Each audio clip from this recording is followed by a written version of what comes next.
Жалал Абад шаарынын тургуну Аида Абдрахманова 30 жашта. Өлкөдө жасалып жаткан вакцина тууралуу маалыматтуу угары менен өзүнүн аймагындагы үй бүлөлүк дарыгерлер тобуна келген. Бүгүн ал алгачкы ирет гепатиттин Б түрүнө каршы эмдөө алды. 2001 жылдан бери берилип баштаган экен. Мен албай калган үчүн ошол бүгүн келип биринчи дозасын алдым.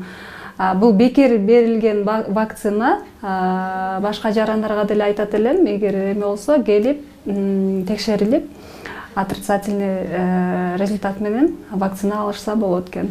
Эмдөө ушул тапта республиканын бардык аймактарында жүрүп жатат. Ага 23 жаштан 65 жашка чейинки жарандар жашаган жери боюнча үй бүлөлүк дарыгерлер борборуна кайрылышы керек. Алгач эмдөө алдында Б гепатитине анализ алынат. Эгер анализдин жыйынтыгы жакшы чыгып, боор таза болсо, жаран дарыгердин кароосунан өтүп, вакцинанын биринчи дозасы берилет.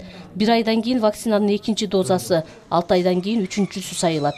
Азыркы күндө жанагы боору менен ооруп, сироз болуп атат, ошол гепатит оорусу ошол сирозго алып барып атат. Ошол себептен да ошонун сары коордун алдын алуу максатында, ошол жанагындай боорордон алдын алуу максатында бул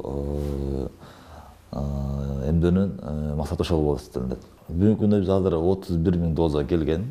Эми бул айта турганбыз, бул 15 500 адамга биринчи экинчи дозага биз жеткирип турабыз.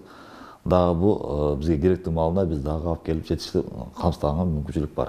Вакцина Россиялык өндүрүштөгү Реговак Б вакцинасы менен жүргүзүлүүдө. Бул универсалдуу дарыны жаңы төрөлгөн балдарга да, чоңдорго да колдонсо болот. Бирок кош бойлуу жана гепатит оорусунун Б-сы түрү менен каттоодо тургандар үчүн алууга мүмкүн эмес. Азыркы учурда биз 21 январга чейин биз 33 адамды экспресс тесттен өткөздүк. Анын ичинен 3-өө положительный болуп калды. Биз аларды врачтарга жөнөттүк. Салондордо татуаж кылгандар ошол жерден жуктуруп алышы мүмкүн.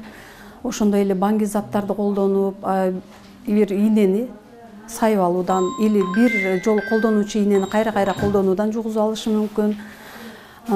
Жана аспаптардын жакшы эмес стерилизация болгон стоматологиядан, хирургиядан, акушерстводан ошол жактарын жугузуп алышы мүмкүн.